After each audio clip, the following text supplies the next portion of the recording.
पश्चिम बंगाल में चुनाव के बीच एक बार फिर मुस्लिम वोटों पर सबकी निगाहें हैं। इसके पीछे सीधा सा कारण बंगाल में मुसलमानों की आबादी है। वहाँ कई ऐसे जिले हैं जिनमें मुस्लिमों की आबादी अन्य धार्मिक समुदायों से ज़्यादा है।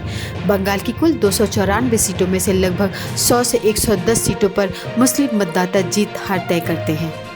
पिछले 3 बार से तृणमूल कांग्रेस बंगाल में धमाकेदार जीत दर्ज कर चुकी है और मुस्लिम वोटरों का करीब एक तरफा झुकाव टीएमसी की ओर रहा है। पश्चिम बंगाल में 23 जिले हैं, जिनमें से लगभग 20 जिलों में हिंदू धर्म बहुसंख्यक है, जबकि दक्षिण 24 परगना, मुर्शिदाबाद और मालदा में मुस्लिम आबादी ज्यादा है।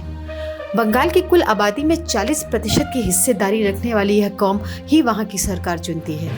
2011 के विधानसभा चुनाव में मुस्लिम बहुत सीटों पर कांग्रेस और लेफ्ट का दबदबा था।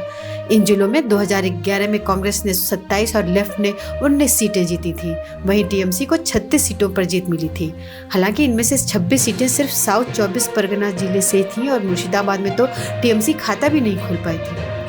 2016 के विधानसभा चुनाव में टीएमसी को मुस्लिमों का साथ मिला और इन जिलों में 85 में से 46 सीटों पर पार्टी को जीत मिली। इसके साथ ही कांग्रेस को 27 सीटें मिली, लेकिन लेफ्ट को 11 सीटों पर जीत मिली। बीजेपी का अब तक इन जिलों में खाता तक नहीं खुला था।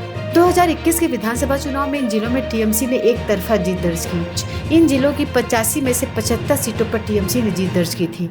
कांग्रेस का खाता भी नहीं खुला और लेफ्ट को 85 में से सिर्फ एक सीट पर जीत मिली। वहीं पहली बार इन जिलों में भारतीय जनता पार्टी का खाता खुला और 85 में से 9 सीटों पर बीजेपी को जीत मिली। अब 2026 में इन जिलों की जंग इसलिए भी अहम हो गई है क्योंकि टीएमसी से निकाले गए हुमायूं कबीर ने असदुद्दीन ओवैसी की एआईएमआईएम से गठबंधन कर लिया है। ऐसे में मुस्लिम मतदाता इस गठबंधन की ओर भी जा सकते हैं, जो ममता बनर्जी और कांग्रेस को परेशान कर सकता है।